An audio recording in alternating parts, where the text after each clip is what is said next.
Hello, beautiful people. Good morning, afternoon, or evening, wherever you are. It's Winnie here again in another video. And in today's video, we're going to be learning how to make this mermaid skirt with cut together train. It is very easy to make and it is beginners friendly. If this is what you would like to learn, keep on watching. Don't skip any part.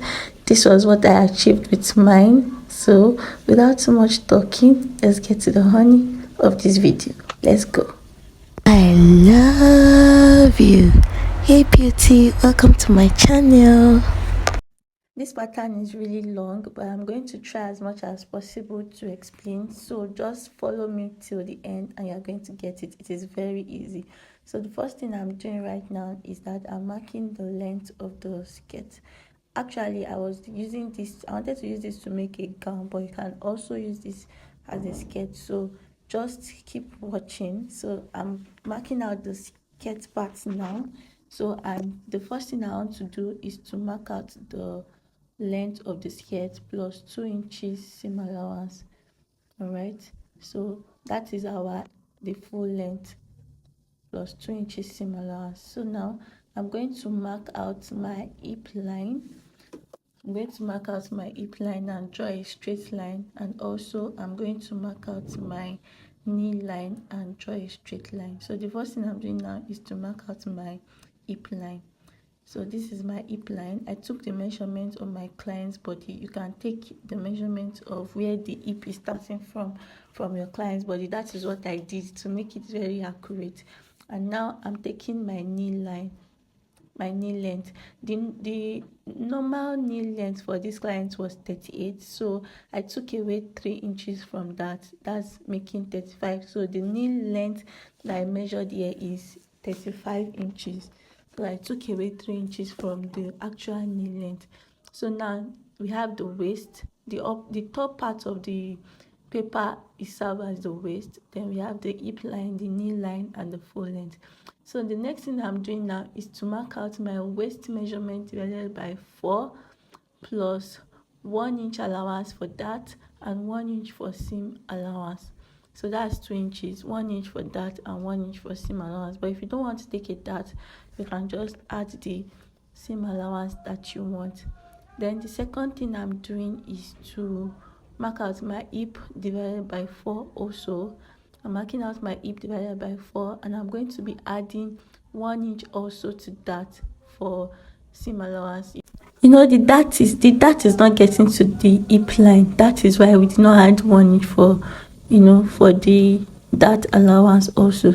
So now we're going to measure whatever we have on the hip line, and whatever you have there, you're going to come to the knee length and take out 2 inches from the full measurement you have from your hip. You're just going to take out 2 inches. You can take from 1 to 2 inches or even more if your client requires it, but 2 inches is enough as the maximum. So you can take 1 inch, 1.5 inch, and you can also take 2 inch. But because this gown was really tapered at the knee side, I decided to take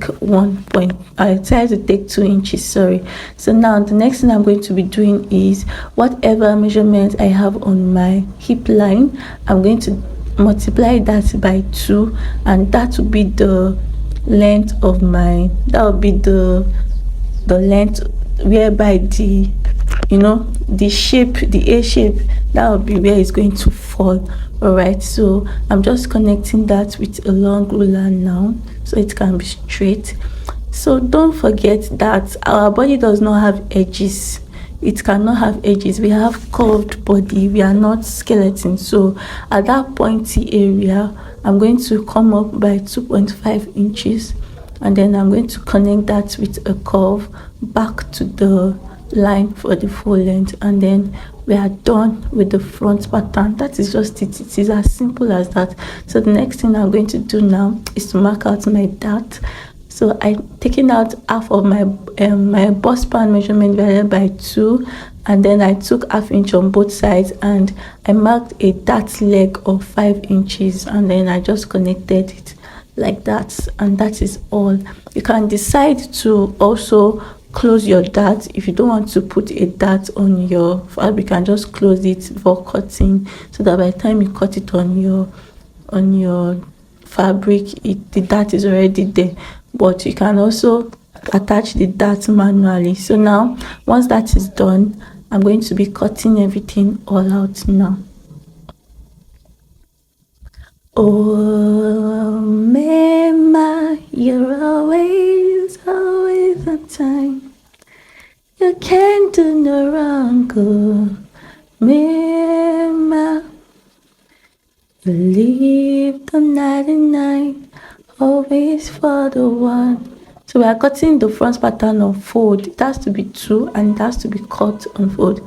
So now I'm going to be using this to cut out the back pattern. I had to place it on the floor because it was really wide and I wanted you to see what I was doing. So I'm just extending my line, my hip line and my knee line. So I made sure that I placed the pattern, the front pattern, in such a way that there is space at the back like this, as you can see, and at the down part too there's a lot of space, so the length is longer than the front length, and the side also I added enough space.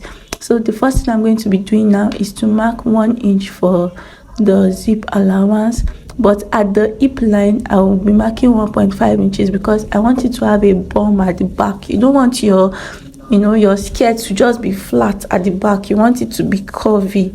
All right, so that is why I took 1.5 inches at the hip line, and at the knee line I'll go back to 1 inch and then I'll connect that with a curve. So once that was done, the next thing I'm going to do now is to mark out how long I want the space, the length to be, how long I want it to be wider. So I went backwards from the front by 11 inches, and that is what I'm marking right now. I marked 11 inches and I just connected that. So that is the front hem line. That is the line that connects the front hem line. So I've extended it by 11 inches for the back. For the tail, we are working on the tail part now. It's a cut together tail. So the length now, you can do anything you like.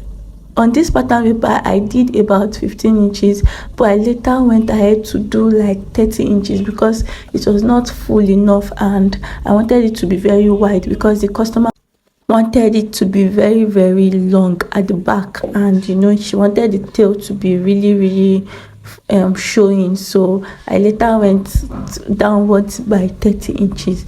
And at the other, so I'm going to connect this line to my front part. I'm going to make sure that the edge of the front and the edge of the back aligns, because it has to align, so before cutting it out. So if you don't want yours to be as long as the 30 inches, you can do the 15 inches I did in this video and then connect it with a curve like that. Then the next thing I'm going to be doing is to connect from my knee length to the end of the paper. So this, I made a mistake here. I was connecting it to the front line, which is not meant to be. It's meant to be the new length that we have. So sorry for that, it was a mistake. I was already doing it, then I went ahead to correct myself.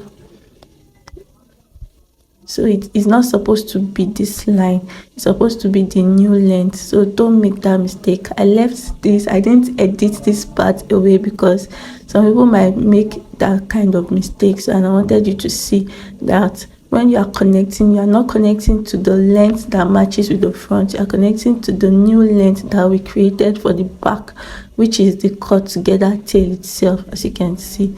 So now the next thing to do is to cut it out. So I'm going to be cutting it out right now. If you are new to my channel, you are welcome to the channel of beautiful people. Here we create everything DIY on clothing, beading and headpieces. All right, if I'm not doing all of that, I'm encouraging depressed people or people generally, or mothers on my short form video. So if you enjoy watching this channel, why don't you join the family by subscribing, share this channel with your family and friends, and do well to turn on the notification bell so you don't miss out on any of my tutorials that I'll be posting in the nearest future. So now we're going to be cutting 2 of this also. It is not going to be on fold because there's a zipper, and basically that is it. That is how to cut together mermaid gown, and this is the view. So basically the next thing you're going to be doing is that you're going to join it with 1 inch seam allowance that you created. You join the front and the back together, and that is it. Thank you guys for watching. Till I see you in my next video. I love you and I care. Bye.